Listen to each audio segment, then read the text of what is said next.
Halo teman-teman, Assalamualaikum warahmatullahi wabarakatuh.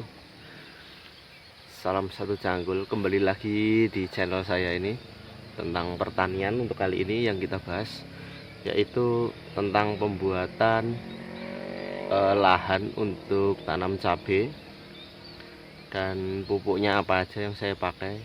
Nanti akan saya jelaskan di sini. Kemudian lahannya itu model pencangkulannya nanti seperti apa akan saya tayangkan di sini nanti.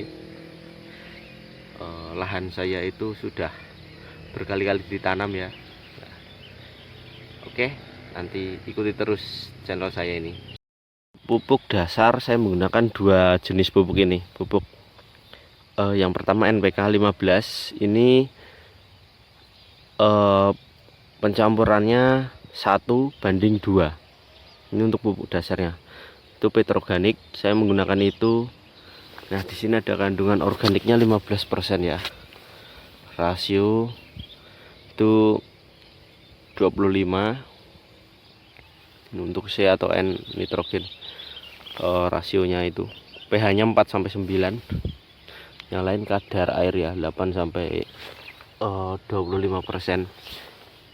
Untuk tanaman cabai di sini, kenapa saya menggunakan pupuk ini? Untuk pupuk dasarnya tidak menggunakan pupuk kandang sama sekali, karena jenis tanah saya itu model tanah ketika terkena air hujan, karena kira-kira 2 bulan lagi akan turun hujan lebat. Sini curah hujannya tinggi.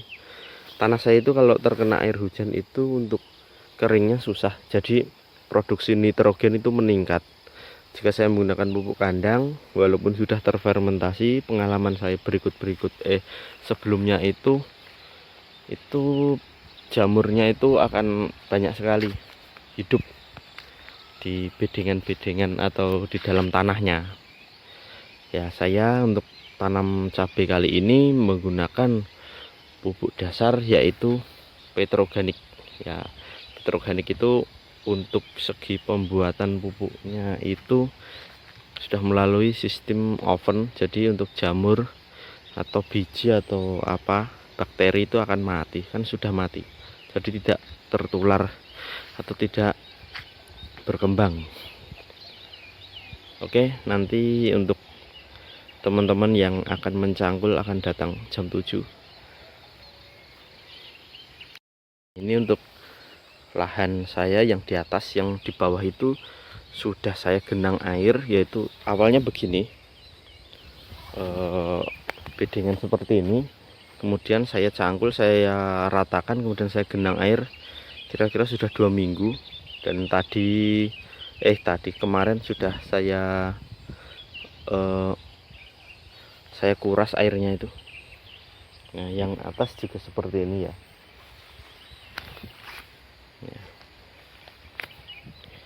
Nanti posisinya untuk apa ini, si rumput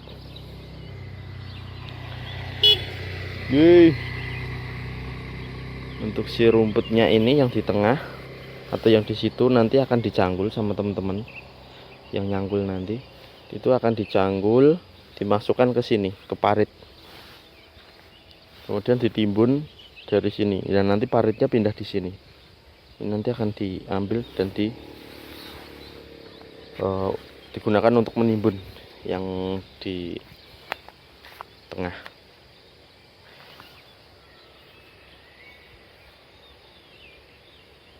Nah, seperti ini. Itu masih ada mentimbun, tapi mentimbunnya tidak begitu maksimal, atau bisa dikatakan gagal karena pupuknya di dalamnya udah habis.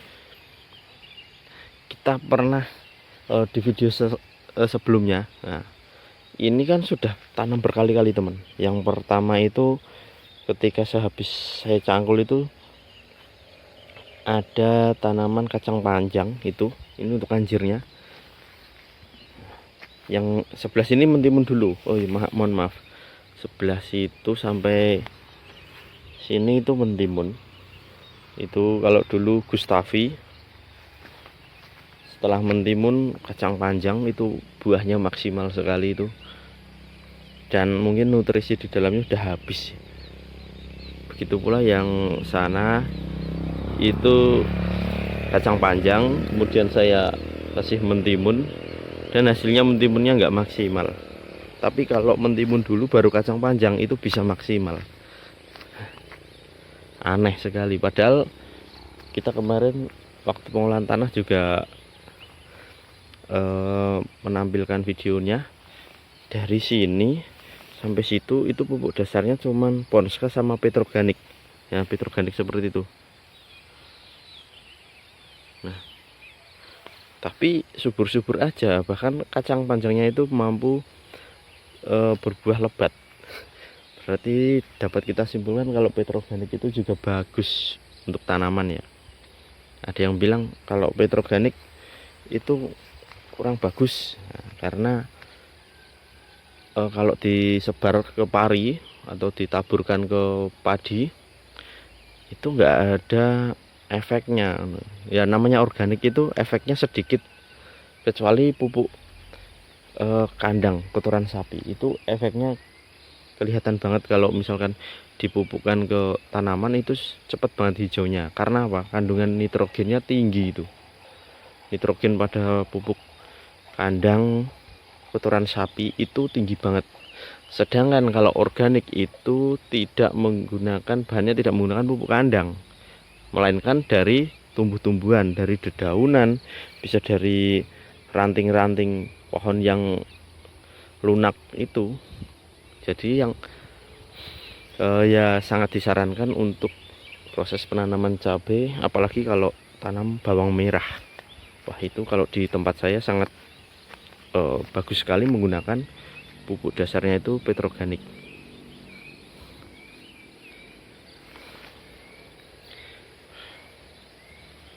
Oke, kita tunggu teman-teman yang akan mencangkul. Biar datang dulu ya. Bim salabim, abrakadabra, basulap hijau. Nah, sudah setengah jadi teman-teman.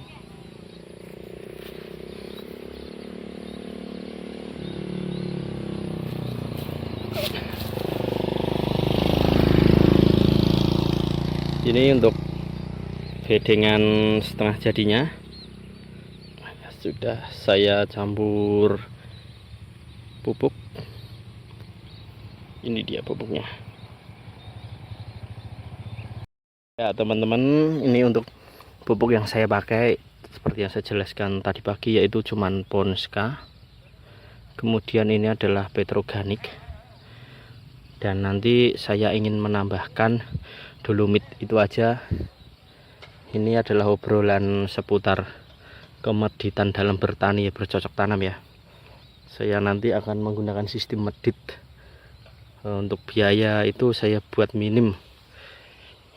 Kalau biasanya petani-petani yang lain itu untuk pupuk dasar itu memakai Ponska 15, kemudian SP36.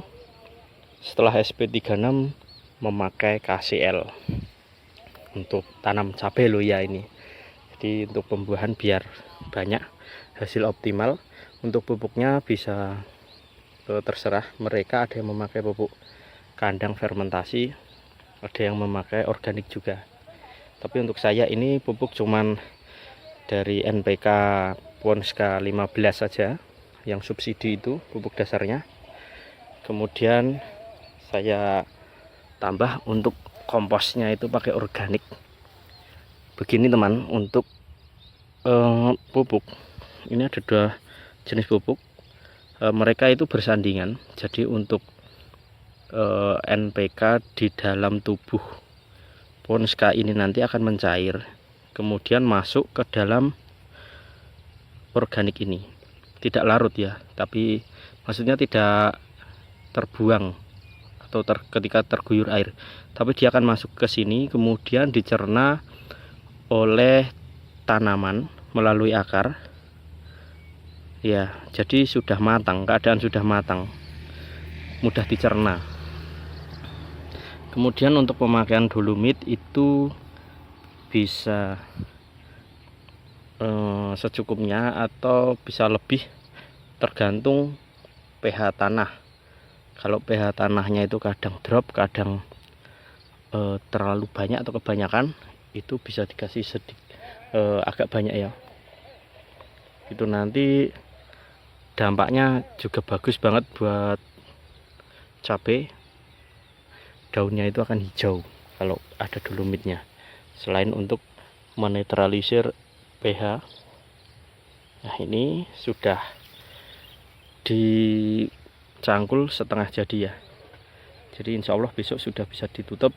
Setelah ditutup selesai, itu biarkan selama 20-25 hari baru ditanam, baru boleh ditanam. Tujuannya agar pupuk kimia ini tadi untuk ponskanya itu nanti sudah bisa dicerna tanaman, jadi klorinnya itu hilang sehingga tidak beracun. Takutnya kalau ditanamin itu menimbulkan racun dan bikin tanaman itu sakit. Banyak sekali penyakit tanaman cabai, salah satunya yang paling sulit dan paling sering dialami oleh para petani cabai yaitu layu, fusarium itu, kemudian antraknosa. Jadi kuncinya kita buat tanaman cabai kita itu sehat dengan maksud saya lebat dengan unsur NPK yang pas, bukan lebat dari unsur nitrogen aja. Kalau lebat dari unsur nitrogen saja sih mudah, tinggal kasih urea sudah jalan, kasih pupuk kandang, kasih urea udah lebat itu. Tapi nggak sampai matang atau nggak sampai berbunga pasti mati, karena unsurnya tidak seimbang, makanan yang dia makan itu tidak seimbang. Nah, itulah penjelasan mengenai mengapa pupuk yang saya gunakan ini tadi, pupuk yang saya gunakan ini hanya seperti ini, tidak menggunakan pupuk kandang, karena nanti ketika cabai saya itu usia sudah mulai berbuah, itu prediksi saya itu sudah Januari, itu hujan itu besar banget ya, curah hujan tinggi. Karena curah hujan yang tinggi itu nanti unsur nitrogennya akan naik secara ugal-ugalan teman-teman. Dan ketika unsur nitrogen naik secara ugal-ugalan, pasti banyak sekali cabai yang mati atau layu dan terkena penyakit.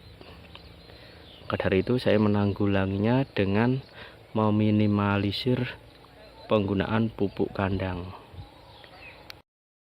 Oke teman, untuk hari ini lanjut pengapuran. Saya menggunakan kapur dolomit, magnesium 18 dan kalsiumnya 30%. Tanaman yang akan kita tanam nanti supaya hijau dan sehat. Ini kalsiumnya. Untuk pengapurannya saya menggunakan secukupnya aja, karena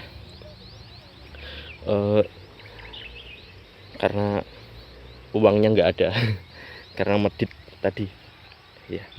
Ini untuk dolomitnya saya tipis-tipis saja.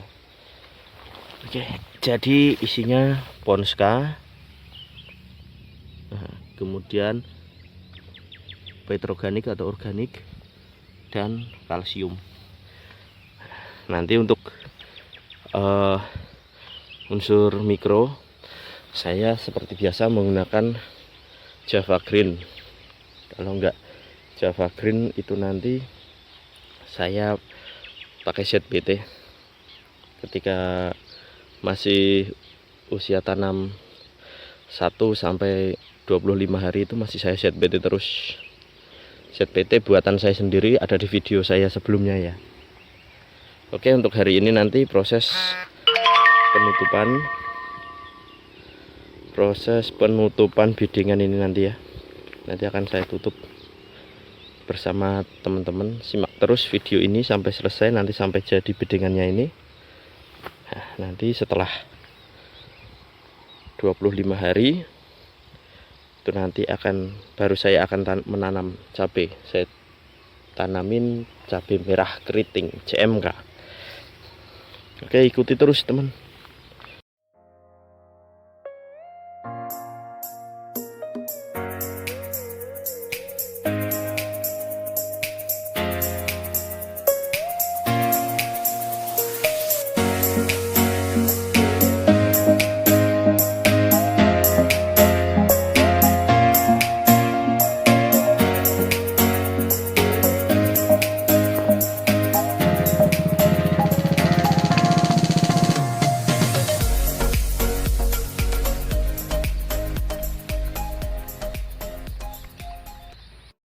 Oke, sudah jadi teman-teman. Akhirnya yang bawah sudah jadi, yang atas belum, masih proses itu. Masih dikerjai sama teman-teman yang nyangkul. Itu penjelasan mengenai menggunakan pupuk versi saya untuk tanaman cabai merah keriting. Ikuti terus channel saya, jangan lupa like, komen, dan subscribe. Untuk video saya berikutnya akan menayangkan beberapa info seputar pertanian ya. Oke, assalamualaikum warahmatullahi wabarakatuh.